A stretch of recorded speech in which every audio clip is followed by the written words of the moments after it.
Today on the Topping Show, Bud Light finally fires marketing team involved with the Dylan Mulvaney business blunder. Bud Light also offering a $15 rebate on $15 packs of beer. Tim Dillon leaving YouTube for Rumble. Oshkosh might sell their military division. Google Alphabet stock downgraded by 2 analysts. Starbucks adding 3 new blended frozen drinks to their menu. Biden administration is considering the U.S. ban on selling AI chips to China.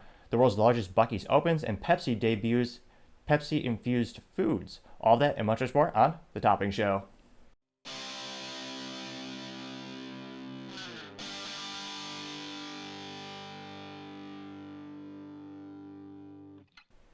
Thank you for taking the time to tune in today. Today's episode's Topping Show is sponsored by Topping Technologies.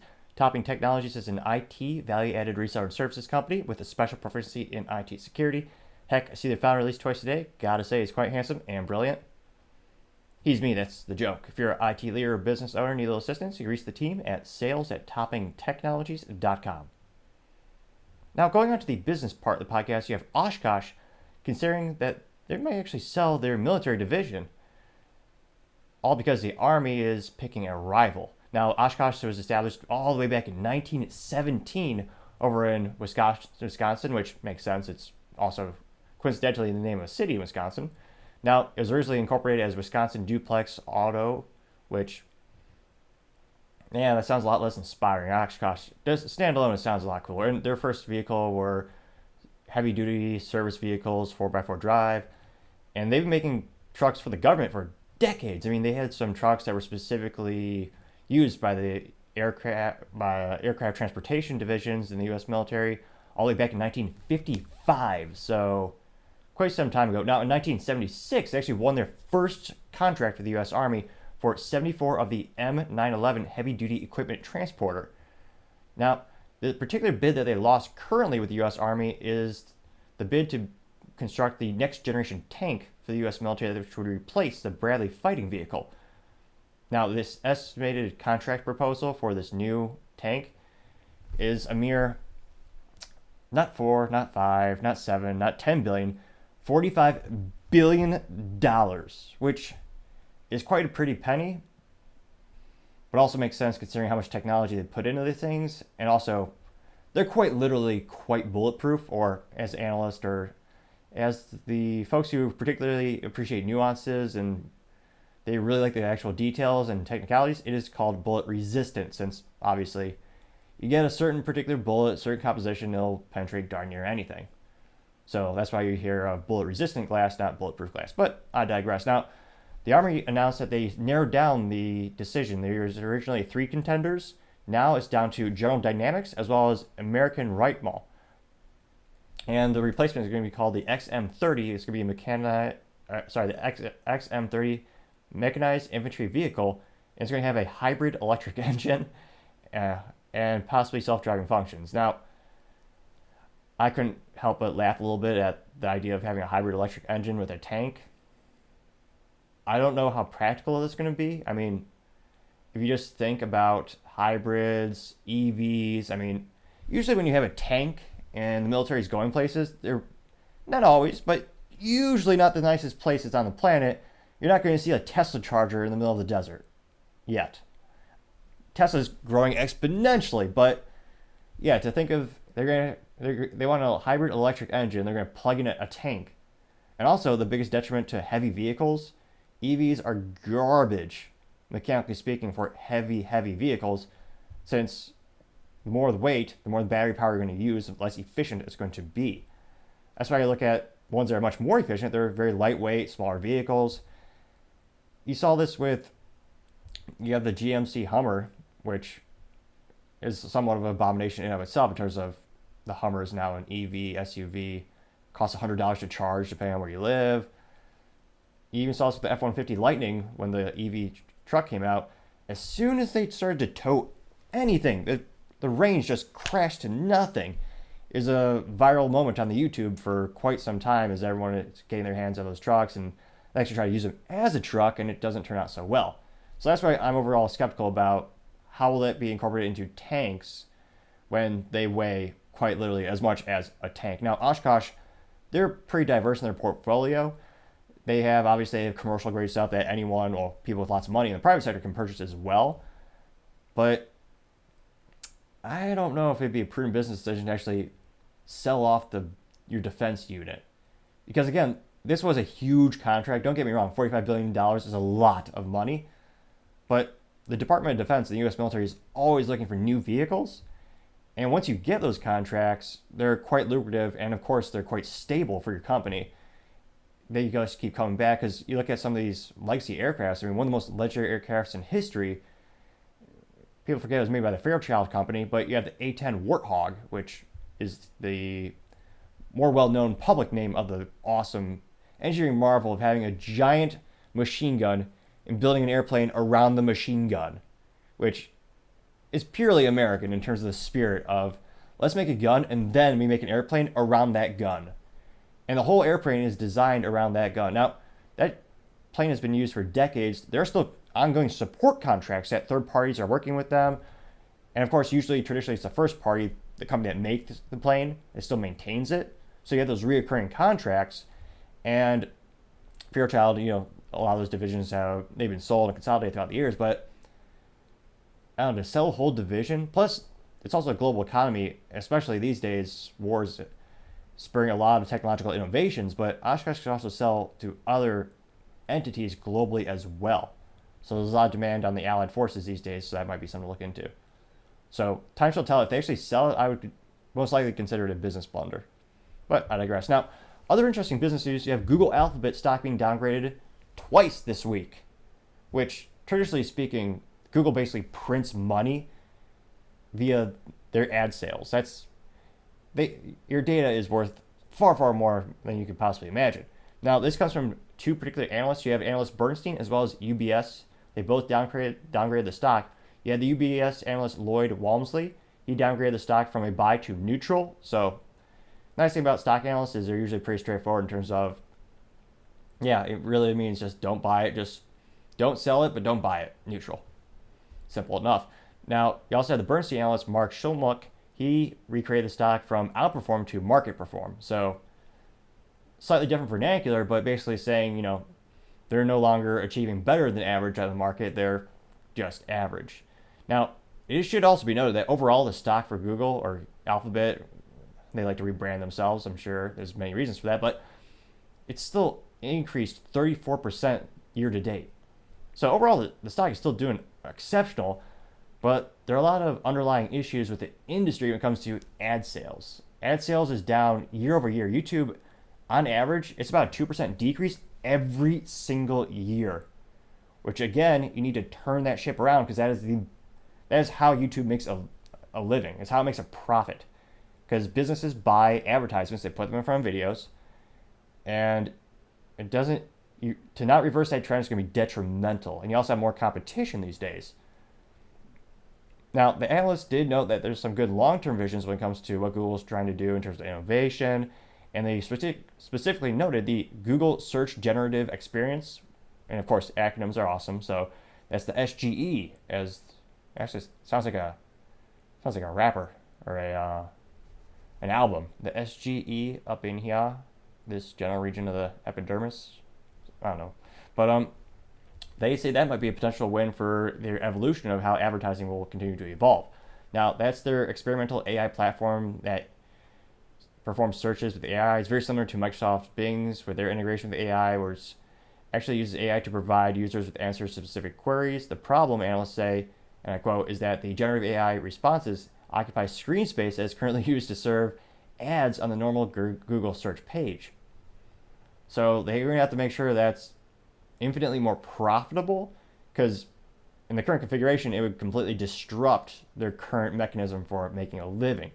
So we'll see if they decide to switch things around the screen, or what they're going to do to actually make that product more lucrative long term.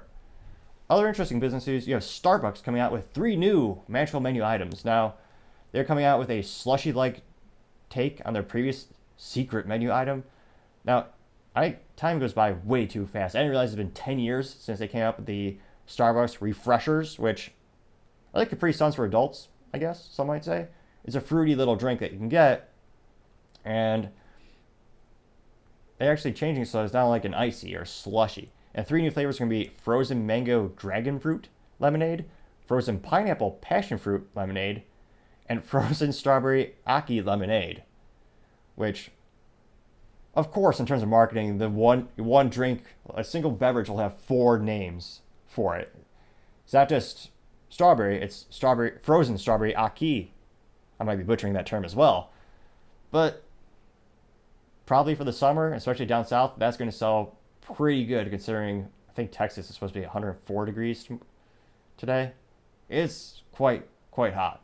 So in terms of Starbucks, they just continue to innovate. We'll see what kind of new products they come out with. But you got to keep up that innovation to die because the competition is moving quick and people are always looking for new ways to cram corn syrup products down their throat for some reason. I'm sure I'm more old-fashioned. I just get this straight up, I think it's Pike's Place, with a little ice. So it's just like room temperature, just drink it really quick and I give it back to during my day job. But I digress. Now, you also have on the other business front, you have the world's largest Buc-ees opening. And they keep breaking these records because it sounds like every 6 months they're opening up a new store that's even bigger and bigger and bigger.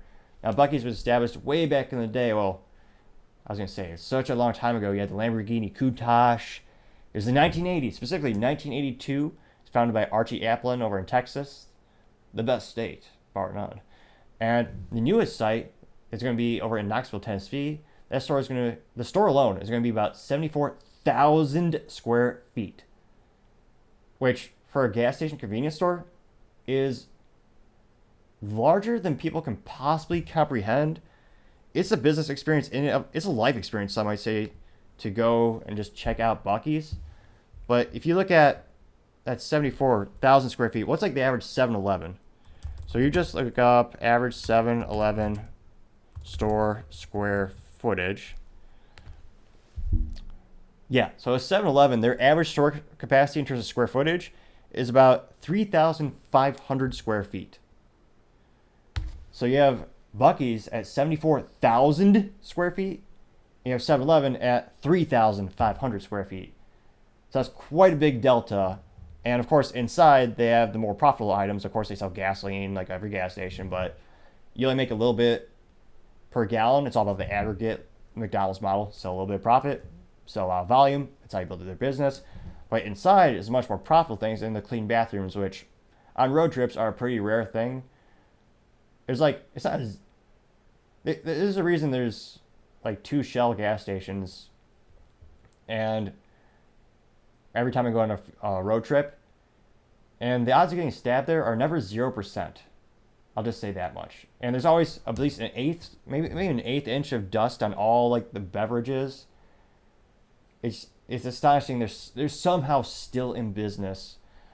In terms of a storefront. I know it's a franchise model, and the back end logistics, they make most of their money on the actual researching, the harvesting, and the processing of the actual fossil fuels. But I've never seen there are few stores more horrifically disgusting than a Shell. That's why Buc-ee's is brilliant with their marketing. They have these billboards where they say, like, they'll tell you the distance, like 120 miles to the next Buc-ee's, and they say, like, you can hold it, which is kind of a common saying on road trips with the family where, if you need to go to the bathroom, just hold it. You can make it to a Buc-ee's, and they have probably the cleanest bathrooms I've ever seen.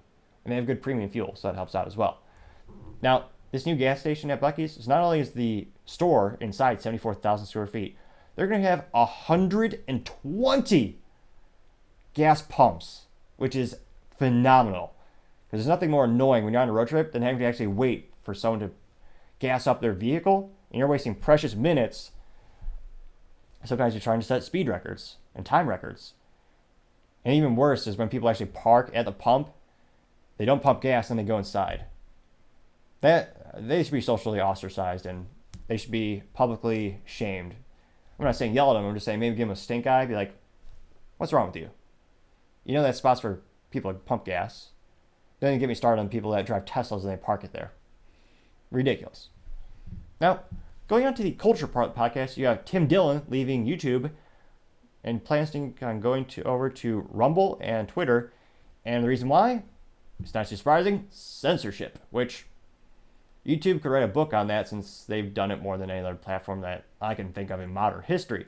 Now, Tim Dillon is a really big stand-up comedian, physically he's quite portly, but he's quite entertaining. He's one of the most, I'd say, probably top 20 of current stand-ups in the country, and he does a lot of very entertaining, I think it's a daily podcast where he talks about modern topics, makes a lot of jokes. He's big on the dark humor and the dry humor, which I appreciate. It's a little bit different than what you see on the day-to-day laugh box, some might say. Now, Tim Dillon recently tweeted, quote, "After YouTube has made people sign in to watch the show for the third time, I decided to start uploading the complete podcast to Twitter and Rumble as well. I don't think YouTube is the future of comedy," unquote. Which makes sense. If you have to sign in, it's one of those things where the burden that you put on the end user has to be as small as possible for pretty much every business these days. It's all about convenience. So if you have to go on your phone and you click on his video, if you need to sign in, that's taking extra seconds out of your day when most people are trying to look on how to save and monetize, and, well, not monetize, that's what he's trying to do, but they're actually, well, I guess, no, people are trying to monetize on their day, but you have all these people trying to maximize their time, and then extra steps just kill the process. They're going to go on to another video. And that theory holds out. So since YouTube has started doing that to Tim, his viewership has actually gone down by about half. Because again, people don't want to deal with that. And you're just increasing the burden on the user when it comes to that experience. So I'm not too surprised. He'll probably be a lot more successful on the other platforms. Similar to Joe Rogan, he'll probably post little highlights on YouTube. But again, they just know the future of comedy definitely is on YouTube as they censor it more and more and more, in addition to their political censorship and all the other censorship they load up all together. Don't even get me started on the Second Amendment, where you can't even show a magazine being inserted to the rifle without the video getting demonetized and usually blacklisted as well as permanently deleted in some cases. So there's a reason you've seen a lot less gun content these days. And I don't see that trend turning around anytime soon. Other interesting cultural news, you have Bud Light finally firing the marketing team around the Dylan Mulvaney business blunder of the century. Again, their stock is down by about $27 or $28 billion since April 1st. Ironically, that April 1st campaign was not a joke.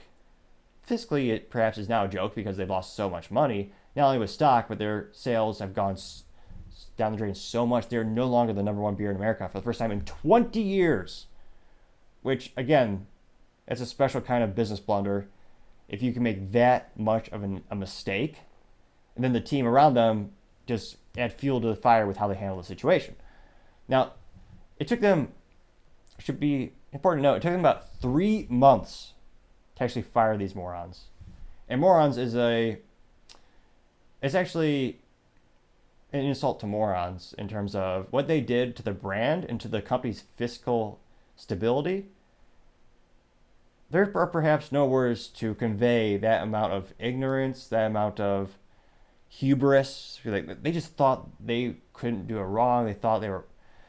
I swear they didn't even sample... They didn't even do like a focus group on how would you react to this new campaign. Like, ridiculous. So you have the VP of Marketing, Daniel Blake, as well as the other, I believe, VP of Marketing, Alyssa Heiderchild. She is famously the gal who drank beer out of a condom in college, had that picture of her come out, while at the same time saying that Bud Light needs to completely obliterate their association with college drinking and she literally said the frat boy experience, which is kind of their bread and butter. If you look at the percentage of their sales, that's when people get hooked on the beverage. I mean, some companies just need to learn to embrace their current customer base. Because again, even if I thought there was my theory that they might have done this thinking about a 20-year impact on the business in terms of growing demographics and trying to capture new market share, thereby ignoring other current customers. But if that theory was true, they would not have fired these people. So it kind of furthers my idea that yes, this was actually, they admit now it's a business blunder. Of course, there's still no apology for advertising to children, but I don't think we're going to get one at this point from Anheuser-Busch, the parent company behind it. Now, they even tell us this. This is all thanks to a text that was leaked to a reporter. Now, this was obtained from the current regional head of marketing by the Daily Caller's and a prominent journalist by the name of Henry Rogers. The source also noted that, quote, "To my understanding, if we publicly announce the word fire, it opens up the potential for them to sue us. That's why we said leave of absence, unquote. Now, coming from corporate America, I can certainly believe that. I used to work at one of the largest tech companies on the planet, and there are very interesting nuances. I had a friend where he was doing all the job roles as a manager, but they would not use the word manager until they officially promoted him and paid him for the job. He was doing the same exact responsibilities, but they wouldn't call him a manager. And I asked, why is this VP being so weird about? He went out of his way to not say that my friend was a manager. And it was because of legally, if he said it, then they had to promote him and pay them then and there, as opposed to using him doing that and all that for no additional cost for quite some time. So that might be a possibility. It also says something about corporate America where you can make the biggest business blunder in history and not be fired. We should, in terms of accountability, day 1 or day 2, as soon as you saw the sales plummet exponentially and the big corporate backlash, you should be able to fire an employee like that for this type of instance. The fact that they're worried about it and they're worried about lawsuits, and the fact that a lawsuit might even successfully be executed because of this, ridiculous beyond all belief. And this is also why many suspect they're never going to get fired. They're just going to be on a leave of absence, and then when they finally do get a new job, which she will. In terms of if a company is ideologically driven, they will hire her because she did exactly what the people who are ideologically driven want. They don't want profits, they want social change. It's a different business methodology. Right now, it's not fiscally responsible at all in terms of the current. Obviously, we're seeing the sales nosedive worse than ever before. But another company will hire her. I can almost guarantee it, because they're going to see that she will argue that she did social change and changed the social scope of the landscape, or changed the Overton window. She shifted the cultural conversation and brought things to light. Other companies will eat that up day after day, and they will hire her and they'll pay her exponentially for it. Now, it may feel bad for her boss, Daniel Blake, but at the same time, many also noted he was the one who hired her. So even if he didn't sign off on the campaign, and again, to have such a large, important brand, and again, brand is 99% beer, or the importance of them, many of them taste the same, unless you're a savant and they know some. They taste pretty similar. The brand is of the utmost importance, which is why he should have reviewed this marketing campaign. A lot of people just drop the ball. They claim they didn't sign off on it, which again is pretty bad lack of oversight. So he did hire her, so that's many are speculating, why did he get fired as well, or put on this leave of absence indefinitely. That's most likely why. Now, a source also noted when it comes to the wholesalers, he said, quote, "The wholesalers would have absolutely had a heyday with leadership if they didn't remove her," unquote. Which, of course, absolutely. Wholesalers and distributors, they are more irate than they ever have before. Remember, they have nothing to do with the actual marketing of the product. They are distributing the product and making a living because of the sales of those products. If you do a marketing campaign that alienates a majority of your clients and the sales tank exponentially, there's less products for you to ship, and you're getting paid most likely on a commission basis where you're getting paid per the amount of product being moved. And it just makes sense logically. If you have a truck that has to restock a local Walmart with Bud Light swill, let's say they have to have a big semi-truck go there once a week to restock, and you're getting paid, once a week for that drive and for that product movement. All of a sudden, they have to do it once a month. You're getting a fourth of revenue. Again, just basic math, and that's just an example of making up numbers here. But yeah, they are irate, and I'm surprised more of them are. It'll be interesting to see how many of those wholesalers and distributors start to pivot and focus more on other brands which are more profitable, as you've seen Molson Coors and all the competition increase their sales volume at about the same percentages of Bud Light decreasing their sales volume. And to further go to the theory that these people, Alyssa and Daniel, are no longer going to be there, they also have internal leaks that all the direct reports to those folks are now directing to other people, which is kind of the nail in coffin for corporate America. As soon as you have the org chart change, or the organizational chart, some might say, as soon as you change that hierarchy of who's referring to who, that's usually the big sign of, okay, these people are definitely gone. They're out of the equation. Now, other interesting culture news, you have more business blunders from Bud Light, which that could almost be a channel or an award in and of itself. Now, their most recent business blunder, they're going to have $15 mail-in rebates for the July 4th weekend special, which I'm shocked that they're going to celebrate this year, but they're going to keep trying to become, they're trying to put on the face with a cop. I have a disdain for a quick ADHD thing, or, well, it has to do with this topic. A lot of people are upset when companies pretend that they believe in LGBTQ initiatives and 4th of July initiatives. To me, it's the same thing in terms of if the company is not authentic about their beliefs, so they just pretend to have a pride thing for 1 month, they don't actually follow through throughout the year on initiatives. I see that as them just using it as a marketing facade to push their brand. It's not something that actually the business stands for. I think you see this a lot with many different topics. Same thing for 4th of July. Because of Bud Light's recent marketing campaigns and where they're currently funding other marketing initiatives, and because of how people on the right and some in the middle feel like they've been betrayed and stabbed in the back, no one is going to believe that they authentically are patriotic and believing in the 4th of July and the country music. It's many of those philosophies are, many people will argue they're contrasting with each other. So when people see them trying to celebrate the 4th of July, they're going to see it as less authentic, in my opinion, as other years. As, again, it shouldn't be this way, but many people nowadays in 2023, they almost see 4th of July as a political thing. It should be celebrating all the United States because we are one country with 50 states, although Texas is the best, in my opinion. But it's one of those things where it is becoming more of a political thing as well, where some people are not celebrating it because they're not proud of the United States or they're ashamed.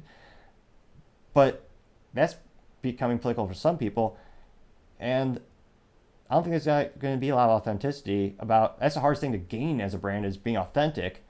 Once you lose it, just like trust in a relationship, it is an uphill battle to get. And you can't get it by throwing money at the problem, or it's not a short-term solution. Just like relationships, it takes years to build trust. It takes even more years to rebuild it once it's been broken.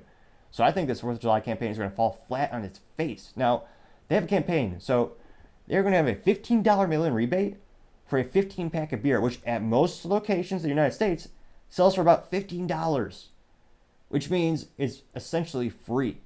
Now, those who are advocating the boycott, I would recommend not taking that up because, again, it helps them. Because even if they break even fiscally, it makes them look good because they're going to increase their sales numbers, which helps Wall Street out. Because even if they're not making a profit, they can say, hey, we have revenue. Units are moving. The whole trend is turning around. We swear. It's not. The number's getting worse. But that's the way they're going to do it. Now, they're actually trying to pay people. It also costs them. If the beer expires on the store shelves, which, again, in terms of retail, is the worst possible thing ever. Retail is all about moving units quickly. If it expires on the shelves, that's another telltale sign that they're doing terribly. And they tried this same methodology over Memorial Day weekend, and guess what? It didn't work. There's another decrease in their sales numbers. So I don't think this is going to work. But, I mean, time shall tell. Some people are saying it might go up, but no. And also, this is going to apply from June 15th. Oh, so it's a little late to the news. I was going to say, business blunder. They're not advertising very well because this is only hitting the news about the past couple hours. Now, it's going to go from June 15th to July 8th, and it's going to be offered via a prepaid digital card, which, again, rebates don't work. It's one of those things where they're very similar to gift cards. The number of people who actually go through the whole process are very few, so it's usually very lucrative for the company. So I don't see this working, and they will continue to be a business blunder of the year. My 3 cents. It used to be 2 cents, but that 40-year high inflation just had to increase it. Now, going on to the political part of the podcast, you have the Biden administration considering a U.S. ban on AI chips to China. Now, in terms of a political move on the chessboard, this is probably one of the most bright it is a good political move on the chessboard by the Biden administration. Because pretty much everyone, I think, left, right, and center, should be concerned about the technology of AI and enabling your competition. And China, for many people, is a frenemy. They are one of the largest consumers of many of our goods, and of course, thanks to a myriad of reasons, including the U.S. laws, regulations, taxes, they also manufacture a great number of goods for the U.S. economy. But AI is the biggest threat and opportunity that we're going to see in our lifetime, I believe. Now, this possible ban, and right now they're just considering it, it's caused both NVIDIA and AMD shares to drop about 3% a pop. So that's not good. They're two of the largest chip manufacturers on the planet. They both, of course, have record high stocks this year, so it's not going to hurt them fiscally too much. But both companies also launched specific AI chips for AI. And you saw these companies do the very similar thing when it came to the blockchain, Bitcoin mining, and all that kind of stuff. People are kind of retrofitting the old graphics cards to make it work for those applications. But then they came out with one specifically designed for it. And of course, it's specifically designed for the application. It's going to be a lot more efficient. Very similar to why Apple, their CPU chips made by themselves, I believe it's the M2 they're up to right now. And they have some fancy bombastic word for the actual title. Not good enough marketing for me to remember. Maybe it's the M2 Max? But they make their own chips, and their argument was that it's going to be better, more efficient for their computers and their software because Apple makes their own OS, operating system software. So it'll be interesting to see. This is also one of the largest markets. Well, the Biden administration will actually make a law prohibiting the sale of the new AI chips to that whole country. That's going to be a big ding on the sales for these companies, but again, this is also the most bleeding edge technology on the planet. Do you really want that into someone else's hands that you can't control and they already have the upper hand in many ways? So probably a good political move. We'll see if they execute on it because I think it would gain political points both on the left and the right for this specific issue. Now, going on to the business blunder of the day, you have Pepsi infused foods for reasons. Now, this is a 4th of July special. It's going to be at 4 Major League Baseball ballparks, part of a quote or hashtag Better with Pepsi campaign. Now, they teamed up with the Culinary Institute of America for this project. And project, that's a, I don't know if this is a project as much as a funny publicity stunt, but they're going to have Pepsi infused pepperoni as well as Pepsi infused ketchup because you don't have enough sugar in your diet yet. You need more corn syrup injected into you. Which, again, reading the nutrition facts of damn near everything these days, they put that crap in everything, partially because of the government, partially because of corn subsidies for farmers. So they got to put that somewhere. Why not put it in food? That's the worst that could happen. But I digress. Now, this will be taking place at 4 specific MLB locations. It's going to be taking place at the Detroit Tigers, Minnesota Twins, Arizona Diamondbacks, and the New York Yankees. 4. But it's a business blunder because it's obviously not going to taste great. It's a weird novelty. They're not rolling it out nationwide in terms of all the MLB teams or even putting it at physical stores. But so they're advertising a product that they'll never legitimately make, something that most likely isn't going to taste good. I don't see how this is a good plus for their Better with Pepsi campaign. Sometimes there's a beauty in simplicity. In terms of Better with Pepsi campaign, again, I'm not a marketing genius. Hire someone with a nice camera and just take videos of people drinking a Pepsi at the most important parts of their life. Having kids, high school graduation, getting married, having more kids. I messed up the order there, but you get the idea. Important parts of people's life, have a picture of them with a Pepsi, maybe have vintage Pepsi bottles and vintage old reels of a home movie camera to show you how Pepsi's been with you, the highlights of your life. Something like that is it's pretty damn simple, so to say, but it'd be a lot more effective to get your message across as opposed to, let's just put Pepsi in all this crappy food and then it'll make you smile. Like, it is just ridiculous. That's got to be the business blunder of the day. On top of, Bud Light. They're the business blunder of the century. Bar none. But nevertheless, the business blunder of the day has to be Pepsi infusing pepperoni and ketchup with Pepsi flavors. Thank you, everyone, for taking the time to tune in today. Really appreciate it if you take the time to like, subscribe, and comment. All the feedback is greatly appreciated. Also, don't forget to tell your family, tell your friends, tell your coworkers, heck, tell your enemies, tell anyone and everyone to stay safe and fight the good fight.